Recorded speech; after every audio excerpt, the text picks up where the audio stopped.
Четвртиот ден од нашето пловење по Тиквешкото езеро го започнуваме со моторен чамец. Веќе рековме дека гумените чамци со кои го минавме кањонот на Црна река ги напуштивме пред влезот во Тиквешкото езеро. Причините беа едноставни. Мирната езерска вода врши голем притисок на гломазните гумени чамци и оневозможува лесно и брзо пловење.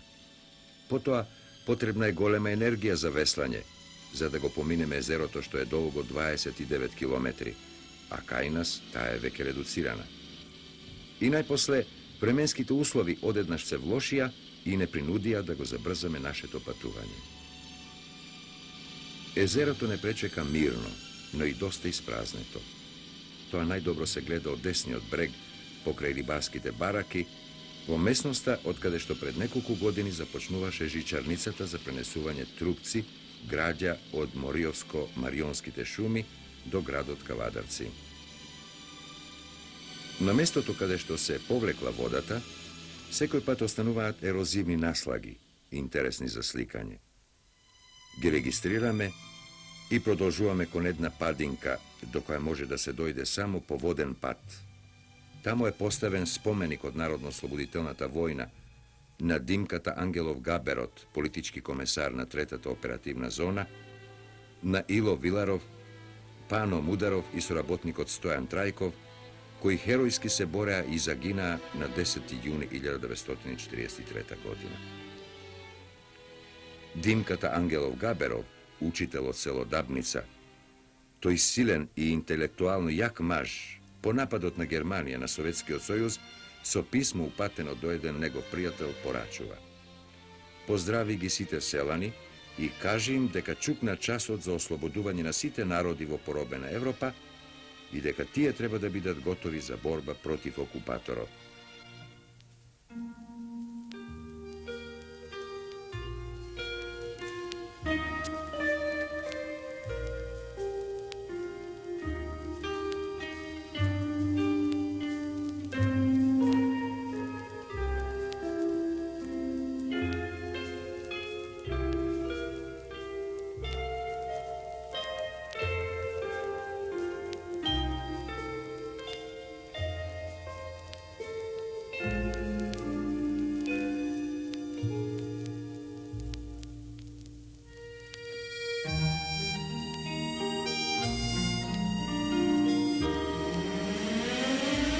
И ова се место од кањонскиот дел на Црна, сега веќе одамна потопени под водите на Тиквешкото езеро.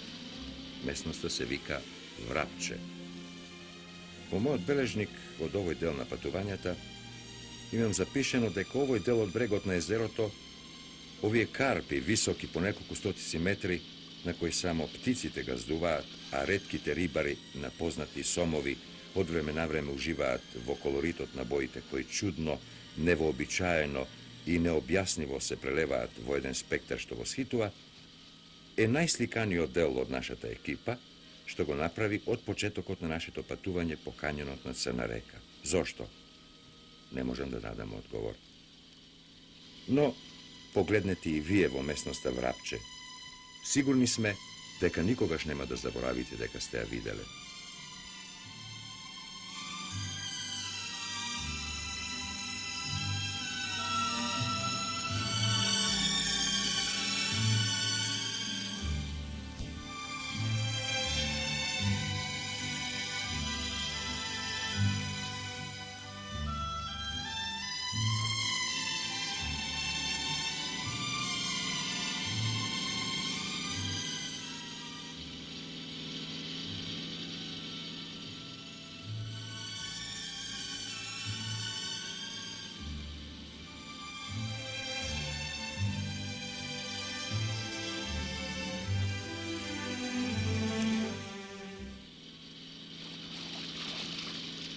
Планината Вишешница. Пак патот до неа води преку вода. А овде, немногу одамна, пред 20-30 години, ми објаснува Димко Гичевски, беше поинаку. Луѓето постојано одеа надрва во шумата. Та зарем и патов по кој одиме, што сега е обраснат, не говори за тоа дека еднаш ова било џаде, а не козја патека. По него Непречено сега минуваат само гуштерите дождовници. На половина час до бродење од брегот на езерото низ густо обрасната букова шума, во подножието на планината Вишешница, на 14. мај 1943 година е формиран првиот партизански одред Добри Даскалов во Тиквешијата. Од борци излезени од овој крај и партизани и легалци од Прилепскиот и Велешкиот одред, што престојувале во Кавадарци. Ја регистрираме спомен плочата и ги слушаме евоцирањата дека истиот ден, кога е формиран одредот, е извршена и првата акција против бугарската полиција во селото Ресава, Кавадаречко, се разбира, успешно.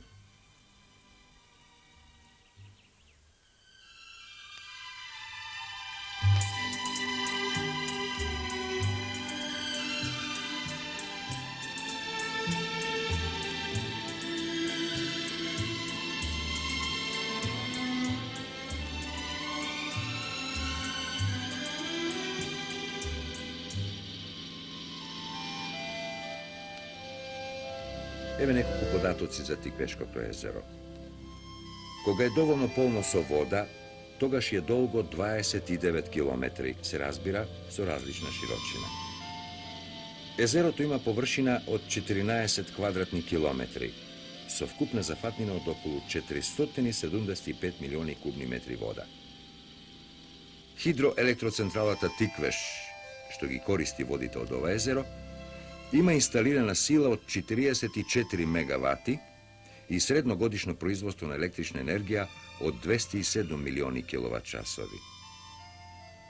Двете нови акумулации, што ќе се градат по текот на Црна река, Градишче и Чебрен, освен за производството на електрична енергија, ќе служат и за израмнувањето на капацитетот на Тиквешкото езеро, така што тоа ќе има секогаш доволно вода, а особено во вегетациониот период, кога таа интензивно ќе се користи за наводнувањето на земјоделските површини во Тиквеш и во дел од Повардарието. Над левиот брег на езерото, на една повисока тераса и покрај извор, стои стара црква посветена на Свети Георгија во рамките на Полошкиот манастир. Од селото Полошко не остана веќе ништо. Водите го покрија, но не и овој културно-историски споменик. Црквата е градена нешто порано од 14. век, како еднокорабна, поделена во 3 травеја. Првиот пишан податок за црквата датира од времето на владењето на српскиот крал и цар Душан. Тогаш црквата била и делумно обновена, и во неа токму овде бил закопан Драгутин, брат или роднина на цар Душан. Веројатно тогаш била дозидена и припратата, а последните поправки датираат од 1881 година. Живописот носи карактеристики на 14. век, а во 17. претрпел поголеми ретуширања, кога е сликан и целиот нартекс. Зачуваните композиции истакнуваат некои особености во однос на другите споменици од истото време, меѓутоа распоредот на фигурите и иконографските решенија се аналогни на другите цркви. Во олтарската апсида се истакнува сцена Богородица сиршаја небеса и причестувањето на апостолите. Иконостасот датира од 1679 година, кога веројатно бил изработен и убавиот полилеј од дрво, а веројатно и дрвените врати, украсени со плитка резба на северниот и на западниот влез на припратата.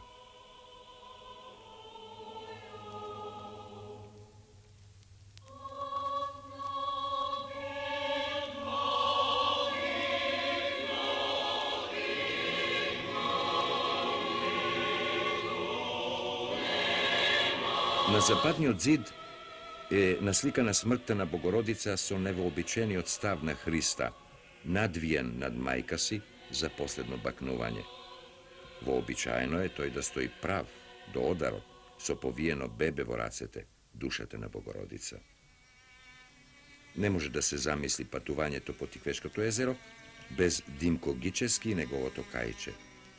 И ние сме со него. Тој го познава езерото како што ги познава своите раце. И не само езерото. Zadovoljstvo je da se slušaат неговите раскажувања за секој дел, за секоја педа од крај брежијето.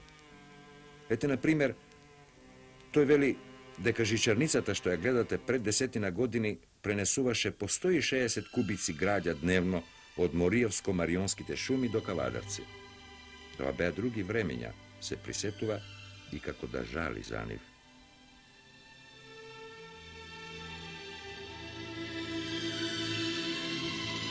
Од левата страна на Црна се издига стрмен и тесен карпест рид, кој како долг полуостров го преградува езерото. Се вика Градот. Пак е тоа една утврдена населба и за солниште од античко време, ни објаснува професорот доктор Иван Микулчич. Израсната крај патот што од рудоносните планини слегувал кон Тиквешијата и Раец по клисурата на Црна. Од вештачкава акумулација, Тиквешкиот хидромелиоративен систем ја користи водата за своји потреби.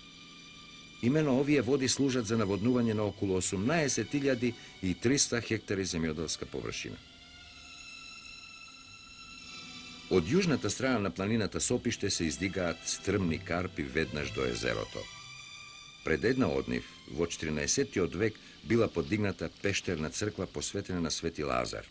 Селаните ја викаат и Маркова црква. Пештерата има два крака. Пред источниот, на мало плато, е изградена црквата. Северниот пак стоел на многу стрмен и понизок терен и тој дел сосема се урнал. Црквата била еднокорабна, горе засводена. Дзидните фреско слики стојат уште на јужниот зид и во апсидалниот дел. Во апсидата е представено големо попрсје на Богородица, а под неа фигури на свети архиереи. Според стилските особености, изборот и распоредот на представите, заклучуваме дека ова дело е сликано во втората половина на 14. век. Најинтересно е прашањето зошто црквата е качена на овие карпи на толку диво место. Втората половина на 14. век е многу немирно време, полно со тешки социјални и политички кризи, а поради тоа монаштвото почнало да привлекува голем број луѓе. Тие пак ги запоседнувале ваквите места, откаде што подосна израснувале цркви, каква што е ова на ридот Сопиште кај Бегниште.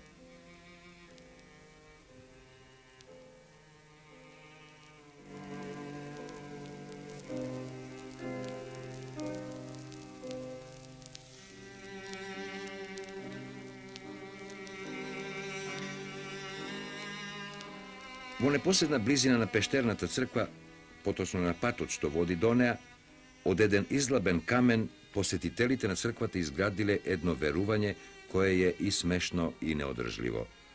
Па сепак ние го регистрираме за да покажеме колку далеко може да стигнат верските заблуди. Имено, жена неродка, ако се проврие низ овој камен неколку пати, ке роди.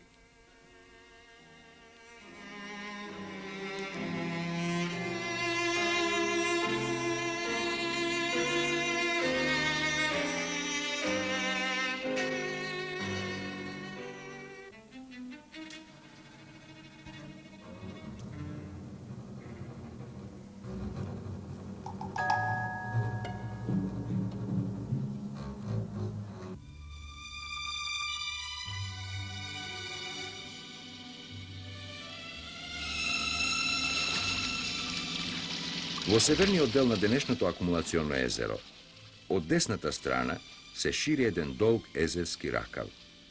Тоа е некогашната утока на реката Каменица и незината длабока клисуреста долина. Влегуваме во ракавот околу 1 километар.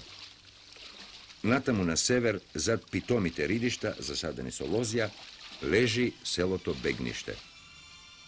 Овде селаните во овој дел од езерото импровизирале за солниште за своите чамци. За студените зимски денови, кој знае од кој дел на езерото, некој се снабдили со дрва. Старите добри превозни средства, конјот и магарето, им го остапија местото на кајчињата.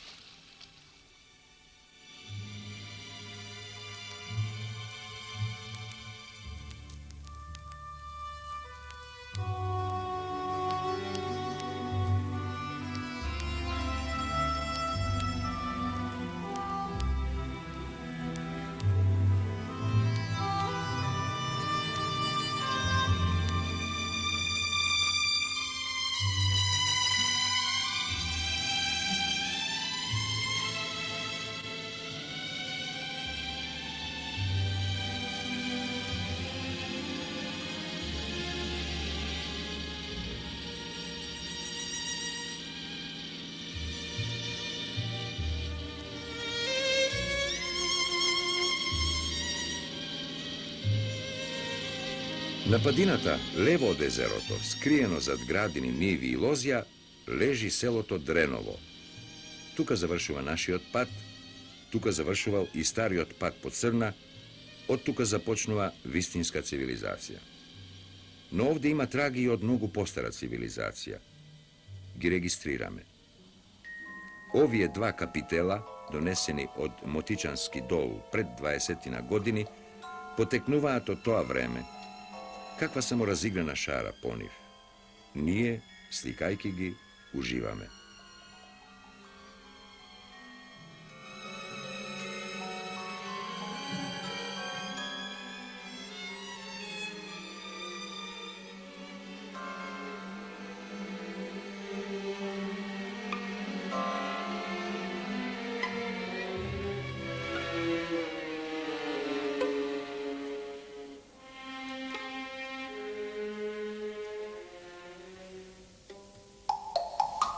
Над јужната периферија на селото се издига стара селска црква, еден од најубавите архитектонски споменици од средниот век во Македонија, но наедно и најмалку познат, може би затоа што нема внатре зачуван живопис. Ова е една од најстарите големи цркви во Македонија, изградена најверојатно во 11 век. Црквата Света Богородица кај Дреново има сложена базиликална основа. Во средината тоа е збиен впишан крст, опфатен од 3 страни со обемен кораб.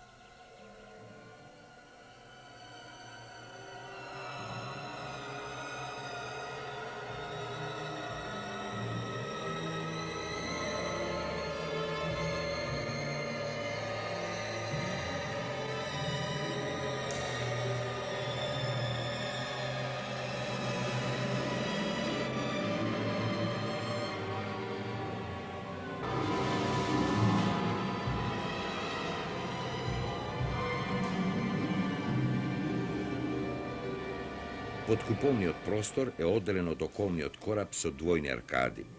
Овие пак се подпираат врз големи мермерни столбови со прекрасни мермерни капители, по потекло без друго од една многу постара ранохристијанска базилика.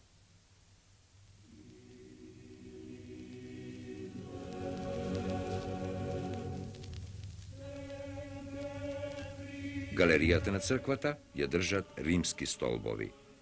Тие пак почиваат на мермерни плочи со надпис од времето на римскиот цар Теодосије Велики. Надписот зборува за подигање на една почесна позлатена статуа некаде на ова место. Во секој случај, еден значаен надпис и една голема загадка од нашето далечно минато.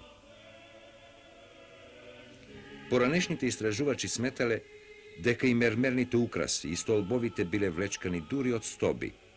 Денес знаеме дека мештаните секојдневно вадат се нови и нови мермерни украси од иста досно античка црква во Мотичанскиот дол близу селото Дреново. Таму лежат темелите на таа црква.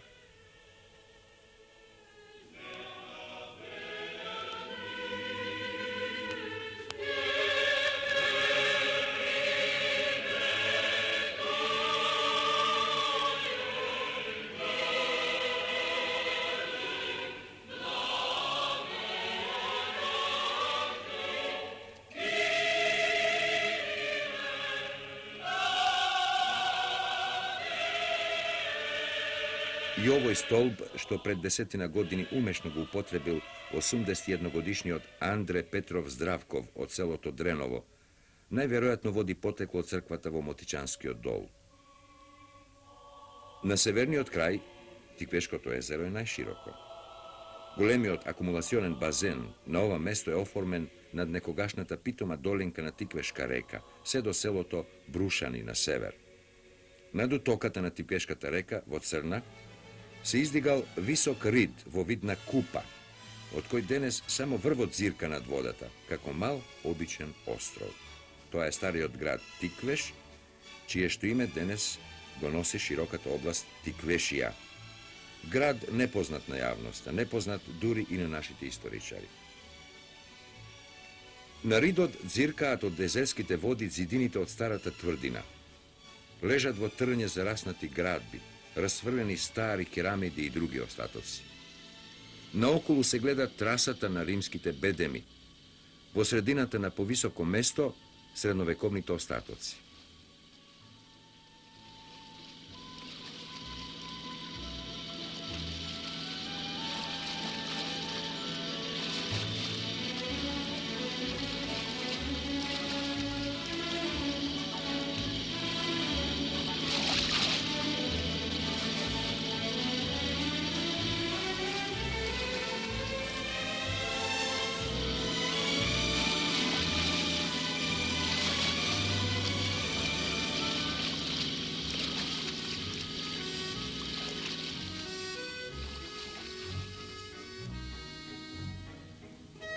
Се друго е отидено под езерото.